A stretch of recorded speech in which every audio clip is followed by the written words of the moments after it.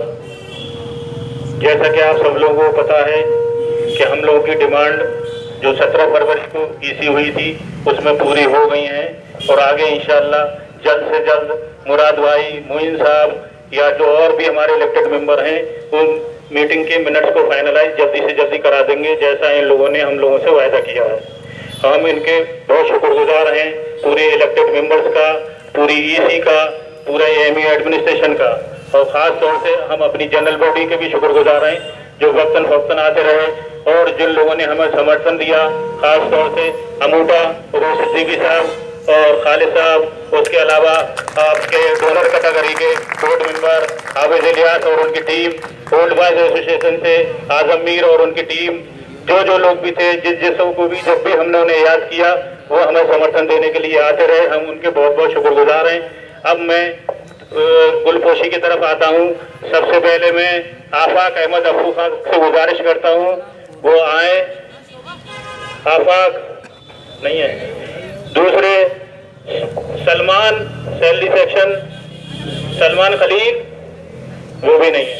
तीसरी जो हमारे जनरल बॉडी ने हमारे साथ भेजा था शाजिया अफरोज साहब तो मौजूद हैं, उनका मैं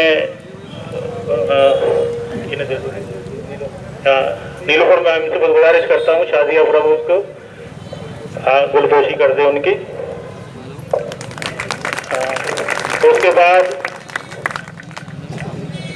उसके बाद मैं मोहम्मद अमजद साहब से गुजारिश करता हूँ वो आगे आए।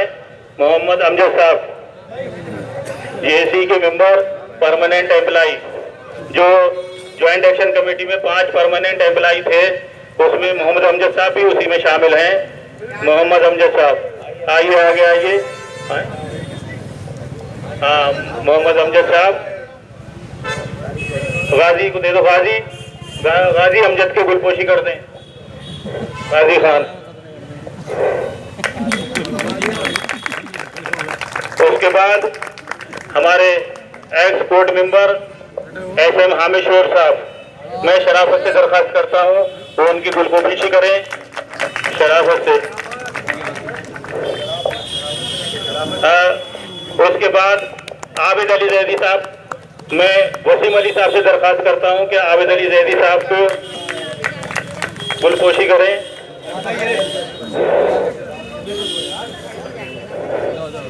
आबिद जैदी साहब की वसीम साहब।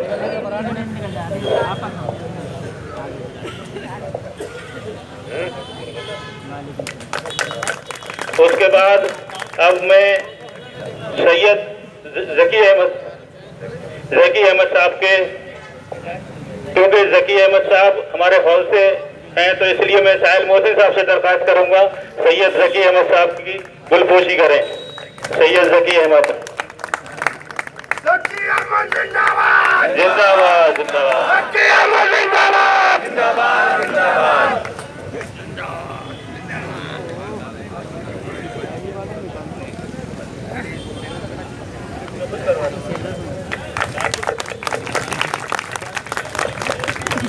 बहुत बहुत मुकाम। अच्छा, आपको भी देना है। नजर हैदर साहब कुछ गुलदस्ता बना के लेके आए हैं, बनवा के लेके आए हैं, वो संरक्षक साहब को और सैयद ज़की अहमद साहब को गुलदस्ता पेश कर रहे हैं।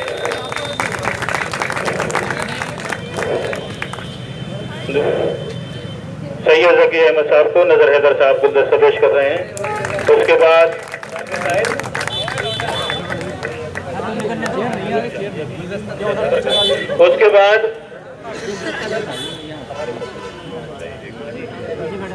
मैं नूर मोहम्मद साहब से दरख्वास्त करता हूं जो फैसल रईस गांधी साहब के गुलपोशी करें। नूर मोहम्मद साहब।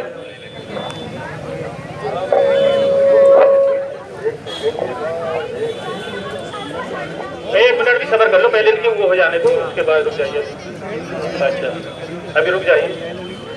उसके बाद हाँ, अरे मैं कुछ करूँगा, आप बैठ जाइए।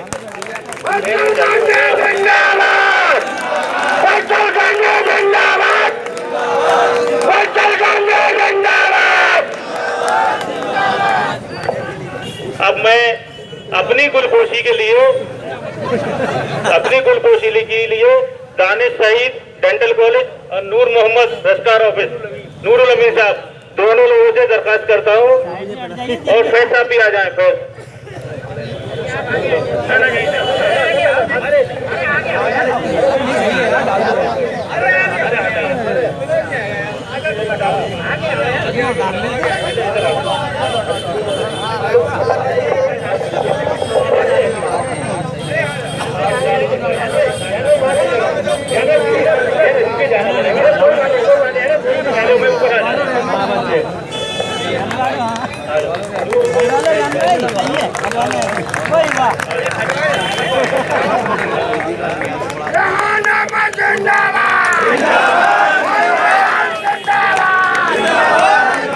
बहुत शुक्रिया। अपनी अपनी सीट पकड़ लें।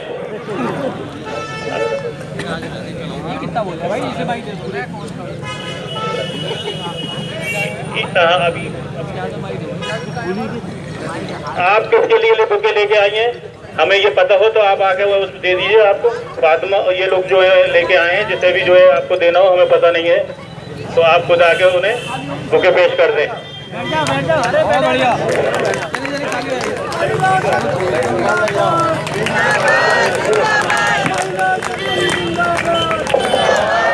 महिला शक्ति जिंदाबाद, वुमेन्स डिपार्टमेंट जिंदाबाद।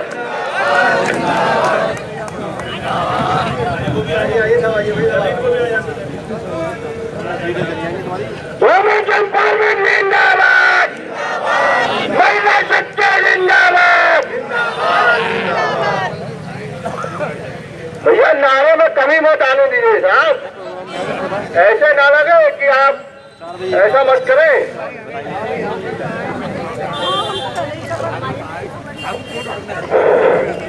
हाँ, ये मिठाई के लिए मिठाई का डिब्बा भी आया है। बहुत बहुत शुक्रिया आपका, बहुत बहुत शुक्रिया।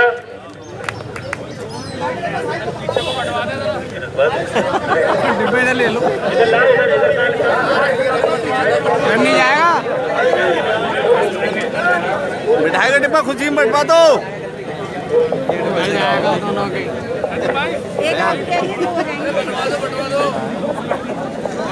इमरान भाई कंट्रोल ऑफिस से वो भी लेके आए हैं। इमरान भाई कंट्रोल ऑफिस से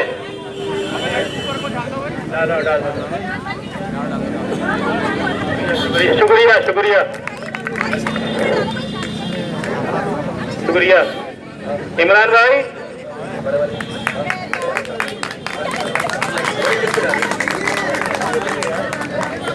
थोड़ी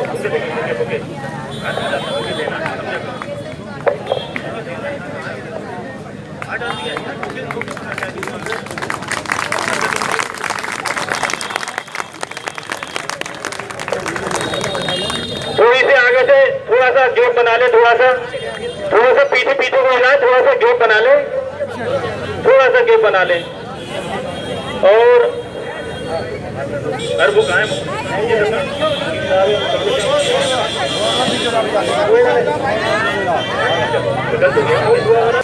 और जकी साहब से दरख्वास्त करता हूँ, आप उबैद साहब को बुके देके उनका स्वागत करें। बहुत शुक्रिया। जैसे कि आप सब लोगों को पता है, ज्वाइंट एक्शन कमेटी इसी जनरल बॉडी ने बनाई थी, उसी के बाद आगे के काम शुरू हुए और ज्वाइंट एक्शन कमेटी ने अपनी एक सब कमेटी बनाई थी, या यूं कहें एक वर्किंग कमेटी बनाई थी।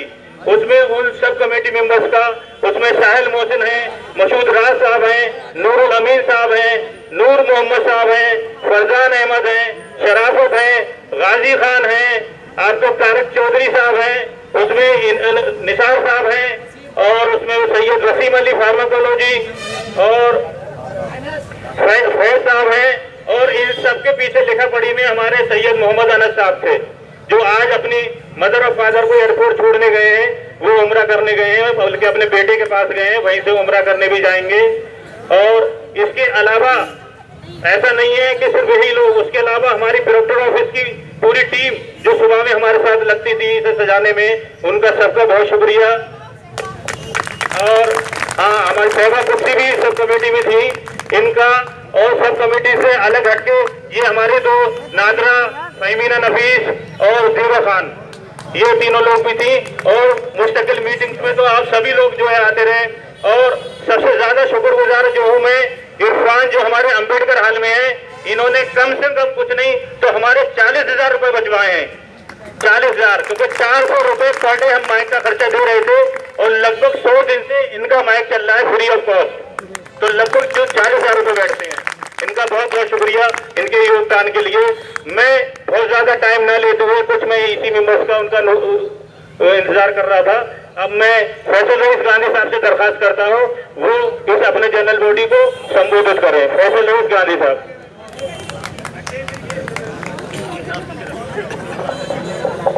अस्सलाम वालेकुम वरहमतुल्लाहि वबरकातुहू। अजीज साथियों, आज धरने का 116वां दिन है और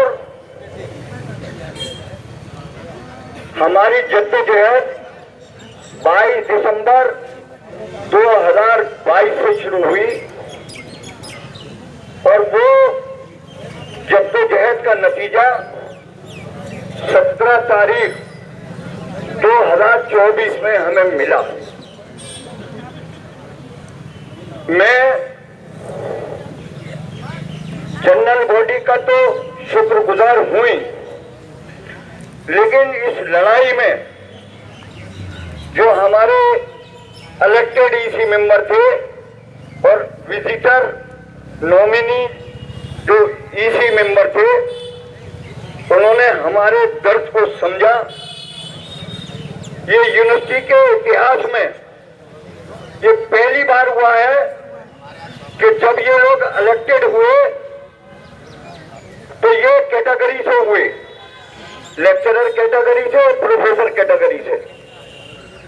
लेकिन 24 जून को जो पहली एजुकेटिव काउंसिल की मीटिंग होती है, ऑर्डिनरी मीटिंग, उसमें जो आपके एजेंडा थे, जो आइटम थे, अल्लाह का शुक्र ये है कि 24 जून से लेके 17 फरवरी तक जितनी आपकी ज्वाइंट एक्शन कमेटी जद्दोजहद कर रही थी, उससे ज्यादा ये हाउस में आपके लिए जद्दोजहद कर रहे थे। ये काबिल तारीफ है।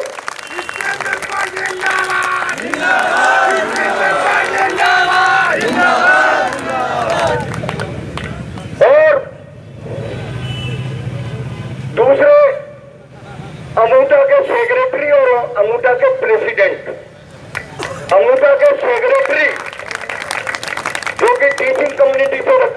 बिलोंग करते हैं, और जो सेक्रेटरी हैं अमूटा के, वो 2 बार दिल्ली हमारे साथ गए।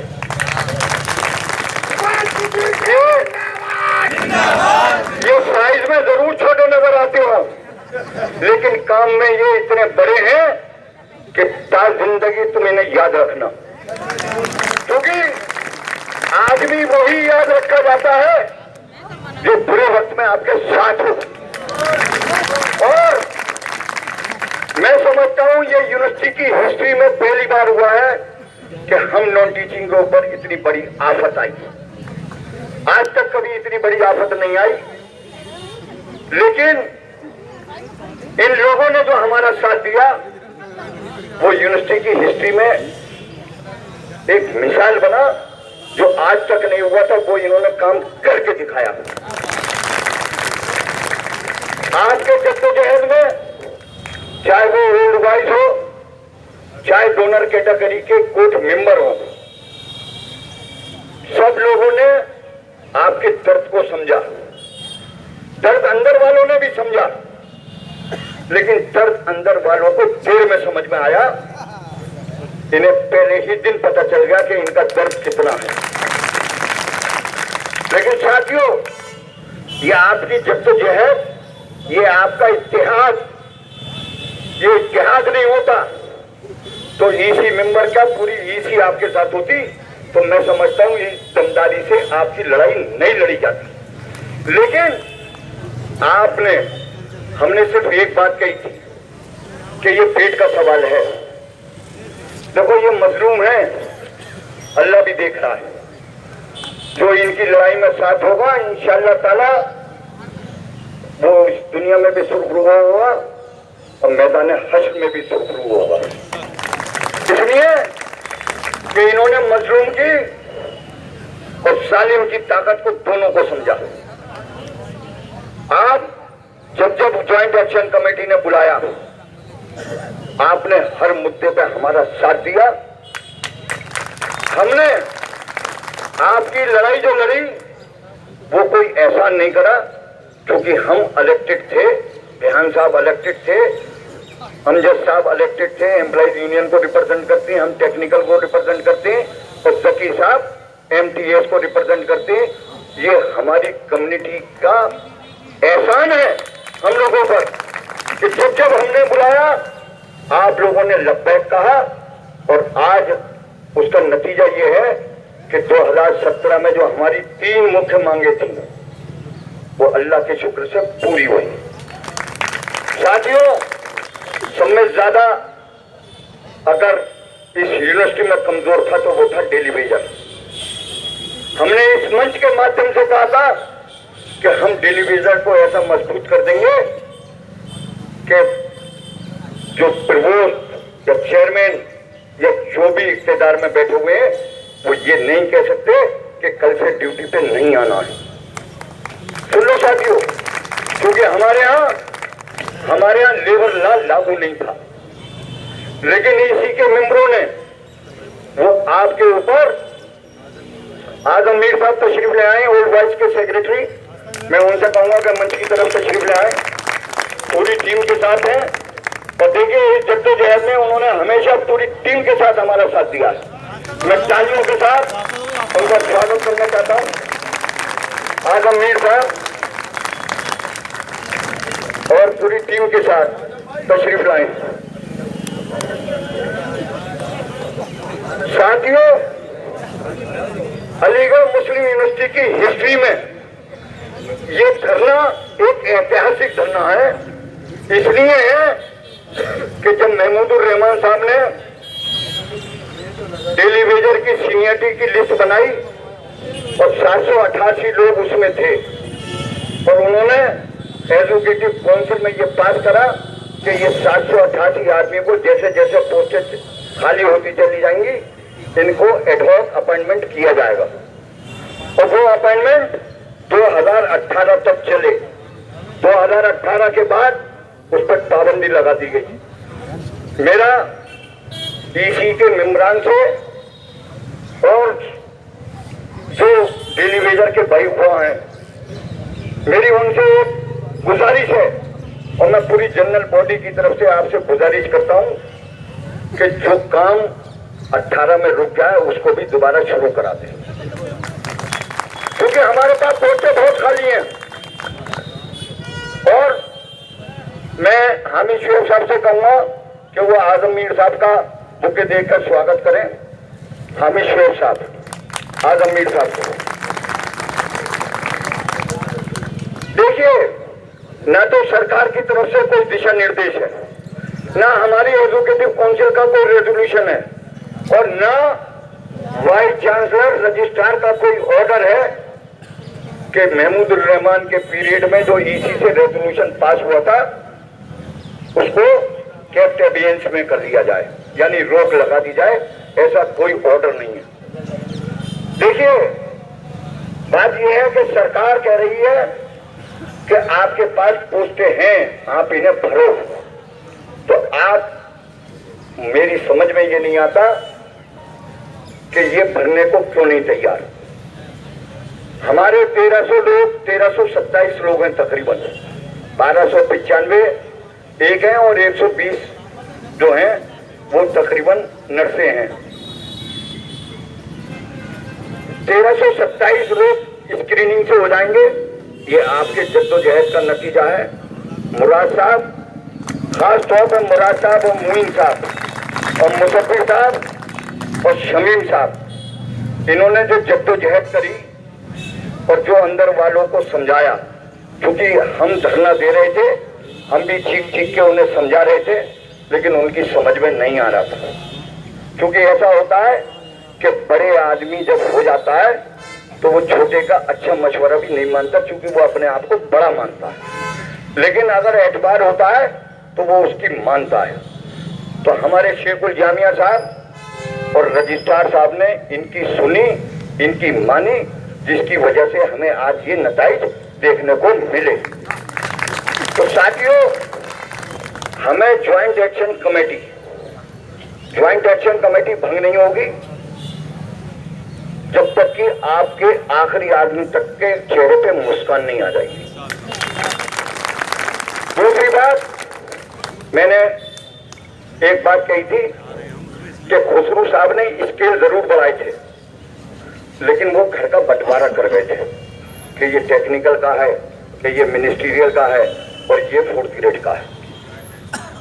अगर आप लोग कहें तो जैसे ज्वाइंट एक्शन कमेटी बनी एक यूनियन, जैसे मोदी जी का कहना है ना कि एक देश एक कानून, तो ऐसे ही हम सब नॉन टीचिंग के लोग हैं। यूजीसी से कहीं ये नहीं लिख के आता कि ये टेक्निकल का है, कि ये डी कैटेगरी का है, कि ये मिनिस्ट्रियल का है। वहां से जो भी लेटर आते हैं वो टीचिंग ऑब्लिक नॉन टीचिंग के आते हैं। तो मेरा कहना यह है कि अगर एक यूनियन होगी तो आपकी ये ताकत भी होगी और हमारे घर में बंटवारा भी नहीं होगा। तो हम ये चाहते हैं कि जब मुल्कों की दीवारें टूट गई हैं, तो ये जो हमारे घर में दीवारें खिंच गई हैं, आज ये दीवारें टूट जानी चाहिए। उससे जो लोग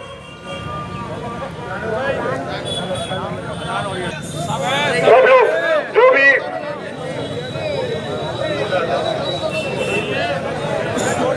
मेजोरिटी जो है वो एक यूनियन चाहती है, क्योंकि हमारे जोगी भाई ने भी हाथ उठा दिया है। इसका मतलब ये आज से टेक्निकल और मिनिस्ट्रियल और एमटीएस यूनियन भंग और एक नई यूनियन बनेगी, एक एडहॉक कमेटी बनेगी, वो बाइलाज लिखेगी और बाइलाज लिखने के बाद उसकी सूचना रजिस्ट्रार को दे दी जाएगी और उसका एक चुनाव अधिकारी हम नियुक्त करेंगे, पूरी कमेटी, और वो इलेक्शन कराएगी। एक यूनियन होगी। अब आज से ये तय। अफरू साहब इधर आ जाइए आप, और सलमान खलील साहब। साथियों,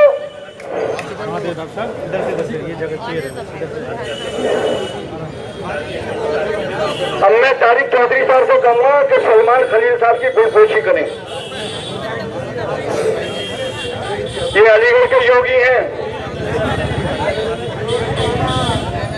चौधरी साहब। अब मैं आफाक अहमद अप्पू गुजारिश करूंगा कि इरफान अम्बेडकर हॉल वो इनकी गुलपोशी करें अफू की, आफाक अहमद अफू।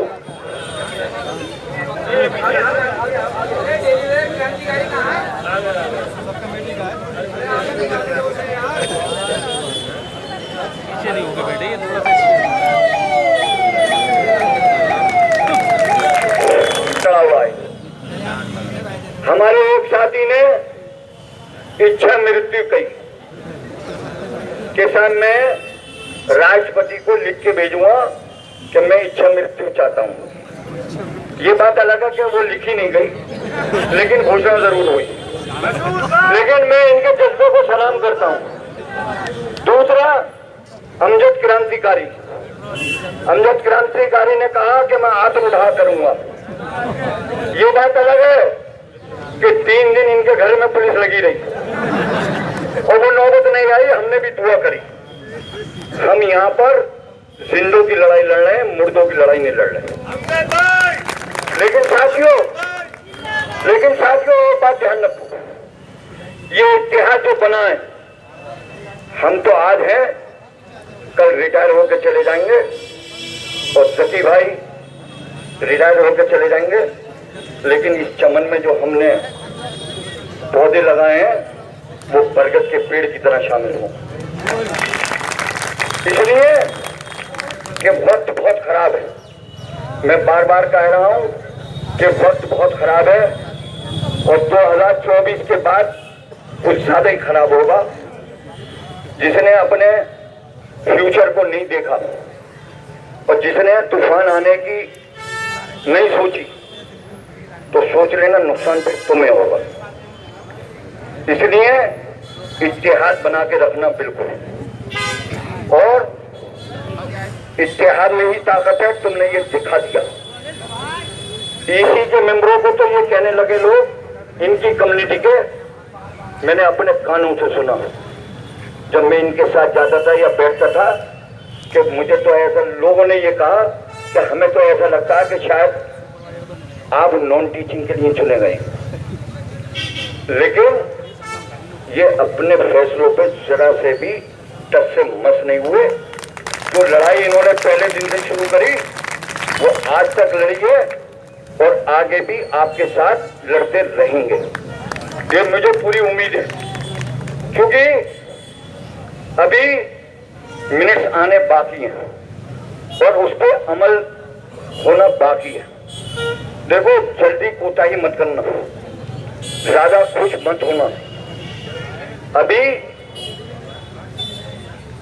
मिनट्स आ जाएं, क्योंकि मिनट्स 17 आइटम है। 17 आइटम में मौजूदा रजिस्ट्रार साहब के काम करने का तरीका सबको मालूम है। तो मुझे लगता है कि 15 दिन से पहले आपके मिनट्स नहीं आएंगे, फिर रमजान आ जाएंगे, फिर ईद और फिर जनरल इलेक्शन। मेरा अपना टाइम कैलकुलेशन है, हो सकता है गलत हो।